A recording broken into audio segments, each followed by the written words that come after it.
all ages. It is time for your dose of the news on this Monday morning, August the 18th. I am Saul, and I am here with my esteemed and beloved colleague, Paul Schoberg. I'm just a guy. He's just a dude that knows some stuff that we're going to talk about today. On our show this week, we're talking about the big news. Niceville will be raising its taxes on property this coming year. It looks like they're going to. I shouldn't say it's a done deal, but it looks like it's a done deal. Pier and dock being built down there at the Niceville CRA. It's a process that's only been a decade and a half in the making, and looks like it's going to happen. A mass murder plot has been foiled by Niceville PD, and I'll tell you why I put these on that. And then finally, we're talking PAWS contract. The PAWS contract with Okaloosa County is up for debate tomorrow. We'll get into it after I run our fun little music.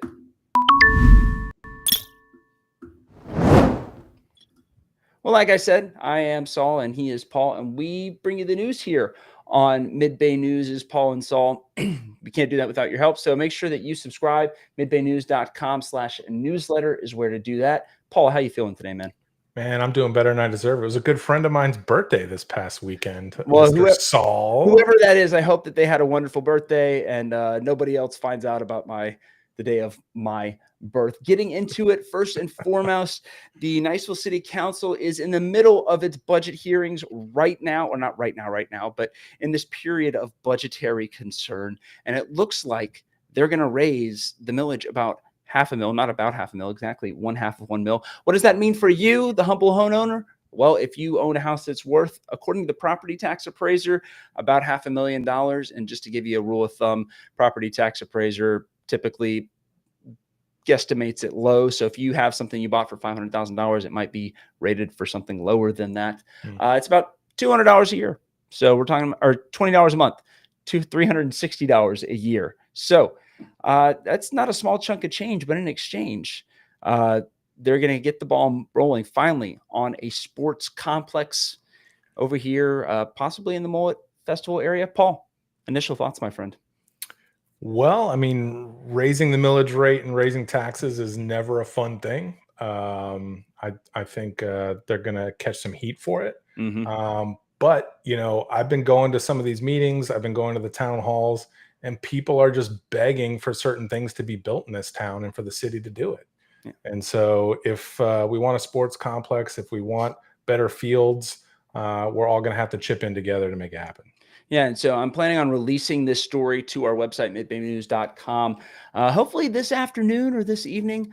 But if not, then definitely by tomorrow. But the thing you need to know is that initially we were at 4.0 mils, which is lower than everybody else just about in Okaloosa County besides Destin.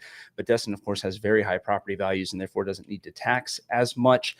They're still going to be lower than virtually every other city in the county. And they originally, David Deitch, city manager, came to the city council and said, look, man, I need a millage raise of 0.2 in order to keep up with, you know, buying new cars and building new buildings, like emergency buildings, stuff like that, getting pipes retrofitted, you know, the stuff that we just kind of been putting off for the last 15 years is kind of what he told me.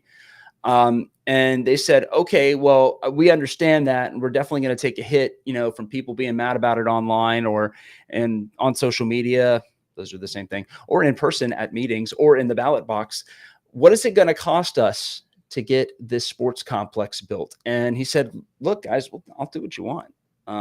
I'll make it happen, but it's going to be another 0.3 mils. It's going to cost us more money, roughly an additional $1 million in property taxes to make the engineering portion of this sports complex happen in fiscal year 2026. City council said, yeah, that makes a lot of sense. Let's move forward with that. And so they're going to vote on it in September. That's typically when they vote on the budget for most local government organizations in Okaloosa County. And from what I can tell, and from the people I've talked to, it looks like it's going to pass. Yeah, I mean, I think it's probably got to get done for a lot of the reasons that you sort of stated anecdotally about how the millage rate is lowest in Niceville compared to everywhere else in the county. So many people are begging and asking for things to be built here, and we just need to do a better job of taking resources and making sure those things happen. And there's no doubt that the current administration and current city manager, David Deitch, have been very fiscally focused. and bringing down, and cutting the things that they need to cut to bring additional funds to the budget. And also just increasing the savings rate and getting a better rate of return on the things that we have saved. So, again, not great news, but I think we could all kind of see it coming. If we want ball fields and we want sports complexes, we're all going to have to chip in.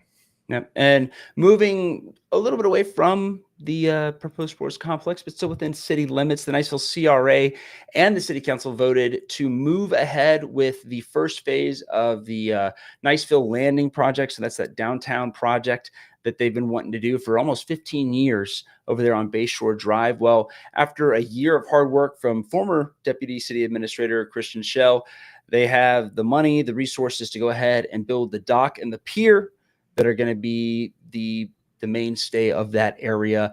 I think, what did we say? It was 125, 150 feet out into the water. Does that sound right to you?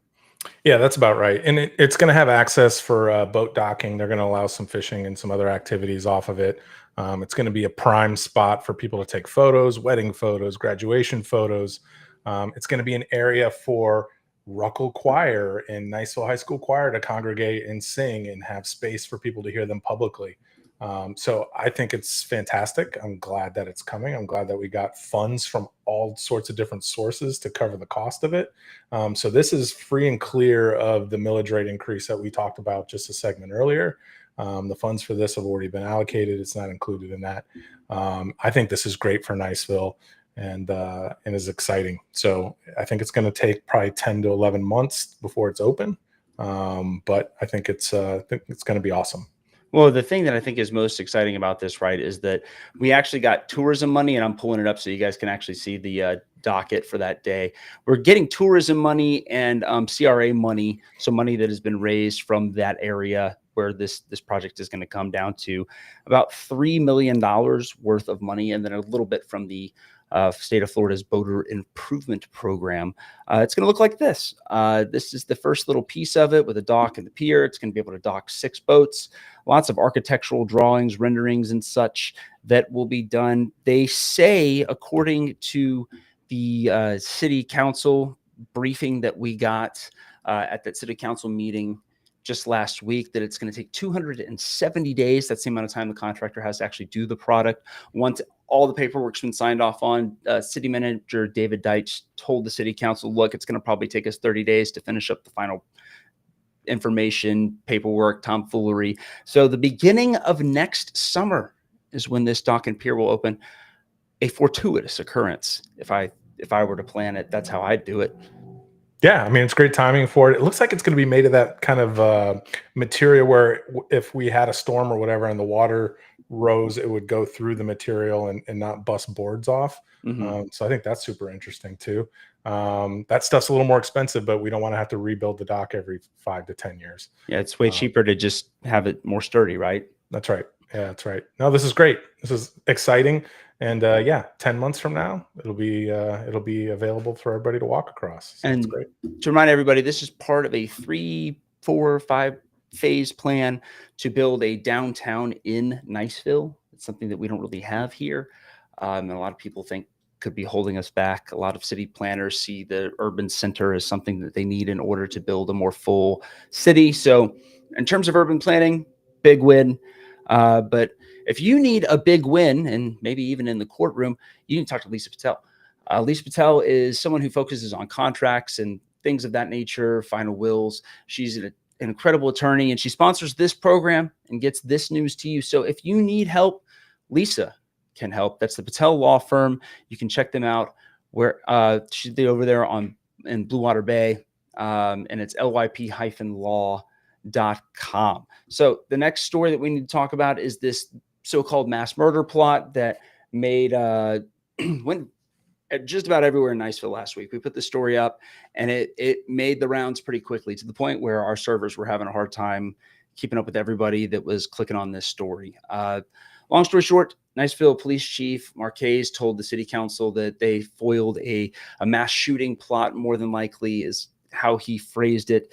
Said that a gentleman was driving around in his car with something like 100 rounds of 9mm ammunition, of another, I think, 60 or 70 shotgun shells, pistol, shotgun, and was, as the chief told it initially, like looking, to go around shooting people, specifically his family. We got the arrest report, and a little bit of variance there in that arrest report, talking about how the individual definitely needing help. He was eventually Baker acted, but he seemed to focus in more on the fact that his family was angry with him. Either way, somebody that had lots of firepower is at least temporarily separated from it, thanks to a Baker act at this time. Thoughts on this one, Paul?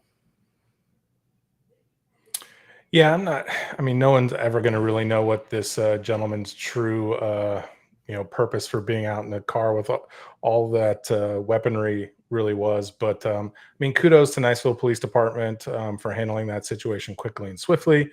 I hope this gentleman gets help, because clearly when the Baker Act's involved, someone is having some challenges with their mental health. And so I hope he will get the help that he needs through being Baker acted and the follow-on process for him.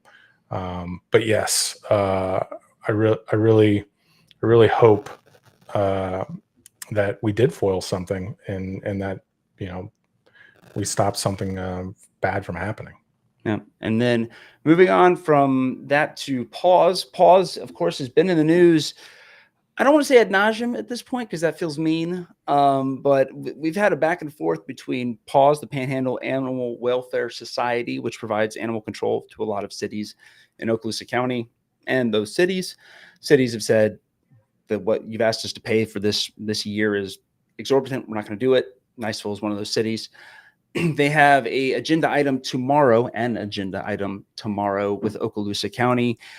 Okaloosa County is going to decide whether or not they need to continue with PAWS. It's a pretty big contract, somewhere in the neighborhood of $800,000 for service. That works out to about $6.50 per person in the unincorporated parts of Okaloosa County. I spoke with Colin Bester, who's following the story for us at midbaynews.com. He says that he is not certain that this thing is going to go further than the commissioner's desk. He thinks it might fail. Yeah, and if that happens, it's probably like one of the last nails in the coffin for PAWS. The various jurisdictions are saying no to them. This is a large chunk of their remaining budget. Clearly, over $800,000 would be super important to them. And yeah, I don't know what their future looks like should Okaloosa County decide not to go with this contract. Yeah, I agree with you. Finally on the coffin is probably the best way to describe it. Between Niceville and I know Mary Esther's had their back and forth with them, City Fort Walton Beach. I mean, this is how they make most of their money. They have a lot of donations, but a lot of their earned revenue, for lack of a better term, comes from animal control contracts. So we'll be following this one closely, because at the end of the day, if PAWS does shut down, the county is not required by the Florida State Constitution to provide animal control. So in theory, we could be in a county or a city where animal control is not provided, and you kind of have to deal with it yourself, or the taxpayer will have to pay for it directly. Those are really the only two options. Yeah, and what's interesting, if this does pass, Okaloosa County retaining PAWS actually probably causes some challenges as well, because you have unincorporated areas very, very close and intermixed with corporated areas, like Niceville in particular. I might be in the city, my neighbor next door might be in the county. And so depending on which one of the two of us calls about an animal is going to determine whether PAWS shows up, I guess.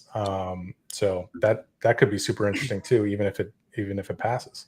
Yeah, and I'm pulling up, oh, whoops, not anymore. I was pulling up a map of the city of Niceville just to kind of show everybody how difficult it is to actually figure out where you are. So if you look at this map of the city of Niceville, you'll see on the red, that's the line for the city. So there's a huge portion of the peninsula that is not incorporated. So they would have, in theory, animal control from PAWS, and then all the parts inside the city would not, right? And so if you're on this random line, I mean, dogs can walk through those lines, right? They don't know about jurisdictions.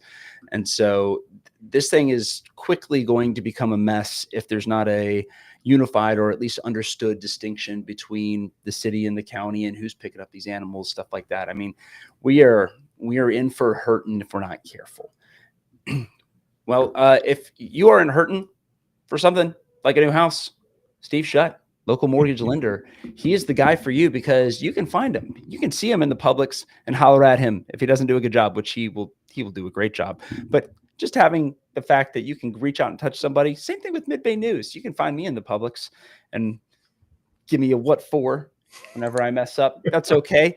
That's the best part about having local, because local equals accountable, and accountable equals Steve Shutt and the Movement Mortgage team here in Niceville at 1054 East John Sims Parkway, where I am broadcasting to you live right now from the Movement Mortgage Studios. So if you wanted to yell at both of us, I guess you could do kind of one-stop shopping. But again, he is a great guy. He has more than almost a quarter century, 23 years in the mortgage industry. He knows what he's doing.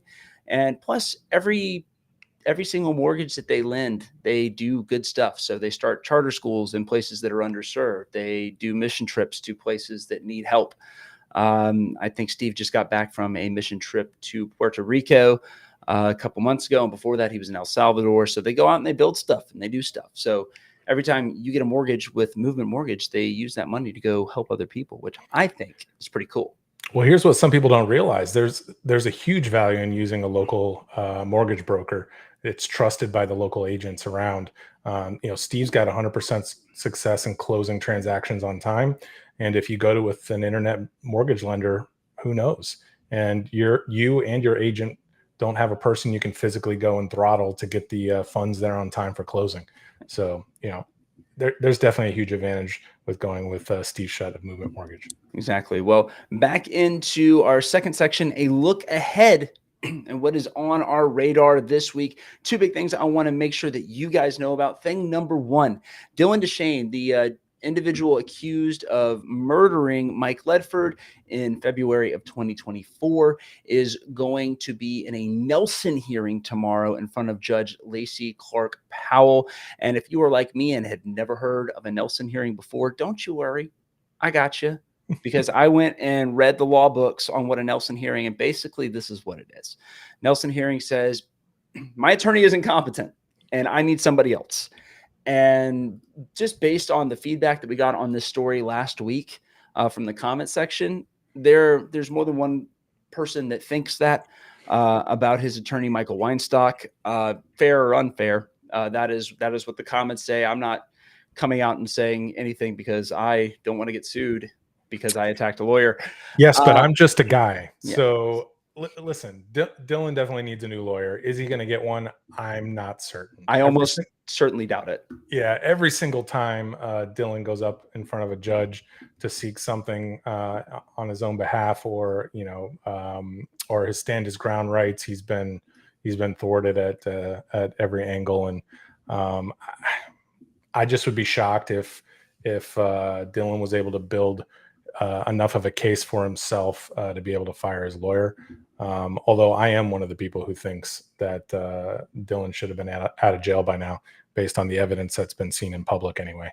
But I guess we'll find out. I guess there'll be a story update later this week, right? There certainly will. So that hearing is supposed to start at, I believe it is at 9 a.m. But the thing is with all these hearings is that, Judge Powell has 15 different things to do in one day. I mean, if you look at the pretrial conference days, they're running 100 people in and out of there. So does it start at 9? Does it start by 1? So I'm going to have a long day in court. I'm going to pack a sandwich. It's going to be a good time.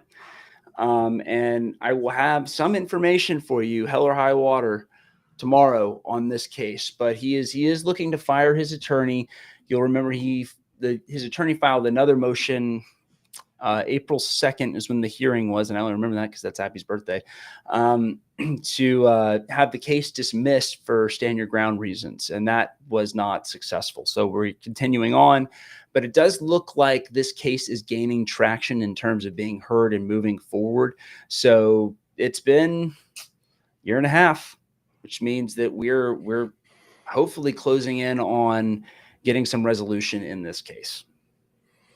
Yeah, Christopher, I think you're right. It feels like it needs to get to some sort of decision point. It's gone on a pretty long time.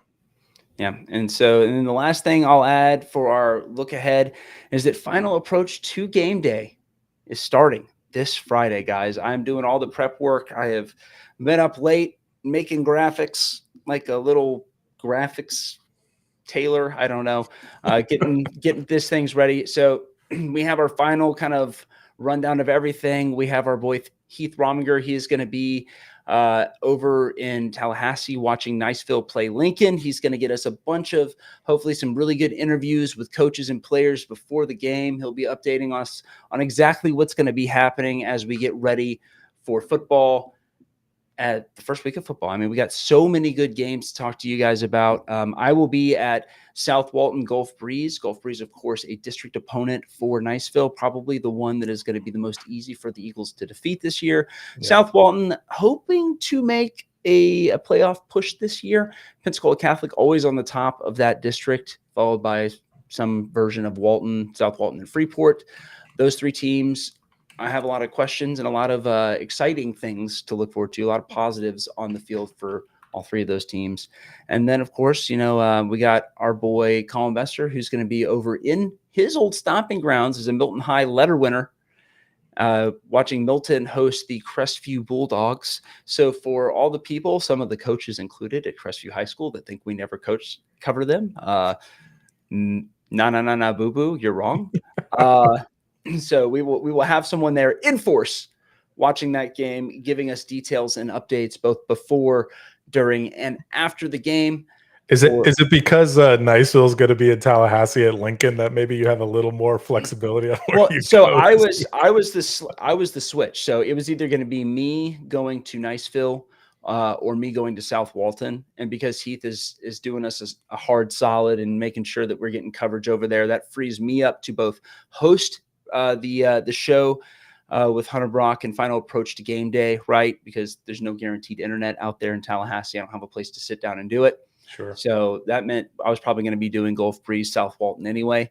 But we do get the bonus of having some Niceville stuff on there. But Colin is very right in the fact that he argued hard for it to be Crestview Milton. I think he's right. I think Milton's going to be a very interesting team this year, especially considering the fact that their varsity only lost by 3 points to a Choctaw team that we have our game expectations. And why don't I pull that up on our website, which you can see on midbaynews.com, where it says, hey, Choctaw is going to be probably the best team in Okaloosa or Walton counties this year. That game was 17-14 at half. Yep. So the varsity barely pulled it out against Milton's varsity. And then I believe the JV squad came back, smoked for Milton and basically smoked Choctaw's JV squad. So Choctaw, we expect to have 7.96 wins according to our computer calculations. It's a very good team. Milton was not predicted to be this good this quickly, but they have a brand new coach, and in high school, I think that's the most important thing you can have is a good head coach. And we're looking forward to seeing Milton and Crestview. Other games that we're going to be watching this week. I mean, we have, Baker is going to be at Vernon. That should be an interesting game. Choctaw is probably going to blow out Gulf Shores. Gulf Shores is not a very good football team. Destin versus Northview, who will be a district opponent for them next year. Freeport is hosting what many people think, including Florida HS Football's Joss Wilson, thinks is going to be a playoff team in the J Royals. That's a week after. They're playing North Bay Haven, and North Bay Haven is not going to make the playoffs. And Walton has Mariana. And Walton last year was a 60-54 game, I believe, last year. So a lot of exciting football coming up this weekend on Final Approach Game Day.